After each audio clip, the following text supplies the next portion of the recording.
Hello friends, welcome to our channel box office blockbusters. কথা বলবো দেয়ালের দেশ এই মুভির 11 দিনের কালেকশন নিয়ে।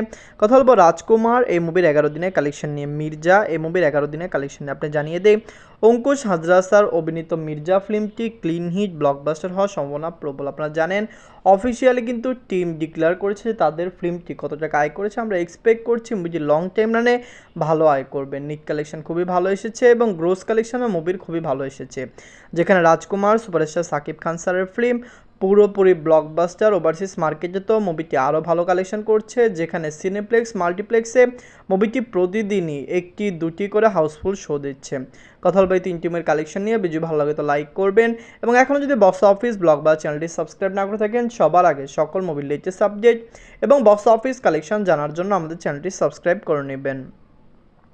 প্রথমত বলবো দেয়ালের দেশ নিয়ে বাঁচলো 2 কোটি টাকা। লিডার হলো শরীফুল রাজ স্যার, বুবলি ম্যামে 11 দিন কমপ্লিট করে নিয়েছে। দেয়ালের দেশ খুবই পজিটিভ রিভিউর সাথে রিলিজ হয়েছে। বক্স অফিস থেকে মুভিটি ভালো রিভিউ এসেছে।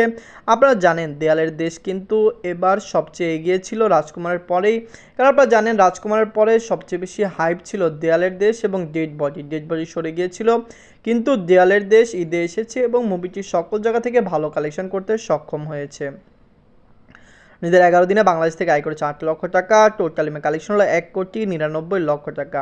আপনারা যদি এখনও দেয়ালের দেশ না থাকেন, দেখবেন শরীফুল রাজ স্যার, বুবলি ম্যাম অভিনীত দেয়ালের দেশ ফিল্মটি কেমন হয়েছে। আপনারা জানেন যেই দর্শকরা এই মুভিটিকে দেখেছেন বা যেই ক্রিটিক্সরা দেখেছেন, সাংবাদিকরা দেখেছেন, সবাই কিন্তু বলেছেন দেয়ালের দেশে শরীফুল রাজ স্যার এবং বুবলি ম্যামের অ্যাক্টিং স্কিল খুবই ভালো ছিল।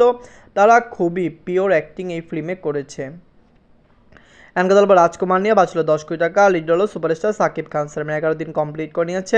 সুপারস্টার সাকিব খান স্যার অভিনীত রাজকুমার ফিল্মটি ক্লিন হিট ব্লকবাস্টার। আপনারা জানেন ওভারসিজ মার্কেটে মুভিটি নিজেদের 3য় দিন কমপ্লিট করেছে এবং ওভারসিজ মার্কেট থেকে মুভির কালেকশন খুবই ভালো এসেছে। ইউএসএ কানাডা মার্কেট থেকে মুভিটি এরকম আয় করছে। এখনও তো ইউরোপ এবং ইউএইতে রিলিজ হওয়া বাকি আছে। আপনারা জানেন আরব কান্ট্রিতেও মুভি রিলিজ হবে এবং মালয়েশিয়া সিঙ্গাপুরও রিলিজ করার জন্য রাজকুমার টিম ট্রাই করছে, যার কারণে আমাদের মনে হচ্ছে সকল জায়গা থেকে রাজকুমার ব্লকবাস্টার কালেকশন করতে পারে।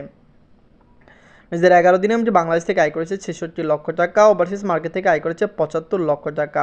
ওয়ালেট মার্কেট থেকে আয় করেছে 1,41,00,000 টাকা। টোটাল কালেকশন হলো 21,66,00,000 টাকা। আপনারা যদি এখনও রাজকুমার না থাকেন, দেখবেন সুপারস্টার সাকিব খান স্যার তার ক্যারিয়ারের সবচেয়ে বেস্ট সময় রয়েছেন। আপনারা জানেন সকল জায়গা থেকে রাজকুমার প্রশংসিত। আমরা এক্সপেক্ট করছি মুভিটি লং টাইম রান করবে এবং অবশ্যই মুভিটি বক্স অফিস থেকে একটি মেগা ব্লকবাস্টার হয়ে বের হবে।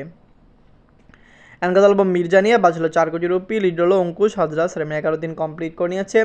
অঙ্কুশ হাজরা স্যার অভিনীত মির্জা ফিল্মটি ক্লিন হিট ব্লকবাস্টার। আপনারা জানেন অঙ্কুশ হাজরা স্যার নিজেও জানেন এবং তার যারা ফ্যান বেস তারাও জানেন এই মুভিটিকে তিনি কত কষ্ট করে বের করেছেন। আপনারা জানেন এই মুভিতে তিনি হার্ডওয়ার্ক করেছেন, তিনি ডেডিকেশন দিয়েছেন, সকল জায়গায় তার হার্ডওয়ার্ক সফলতা পেয়েছে। আপনারা জানেন কমার্শিয়াল ফিল্ম হিসাবে এর আগের থেকে যত ফিল্ম রিলিজ হয়েছিল সবচেয়ে বেশি সাপোর্ট প্লাস সবচেয়ে বেশি কিন্তু দর্শকদের থেকে ভালো একটি রেসপন্স মির্জা পেয়েছে। Long time run plus box অফিসে মুভিটি ব্লকবাস্টার কালেকশন করতে সক্ষম হতে পারে।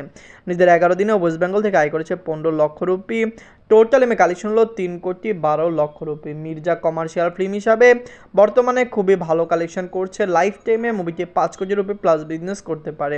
মুভিটি কিন্তু ভালো কালেকশন করছে। স্যাটেলাইট থিয়েটারিক্যাল রাইট মুভির ভালো বিক্রি হয়েছে।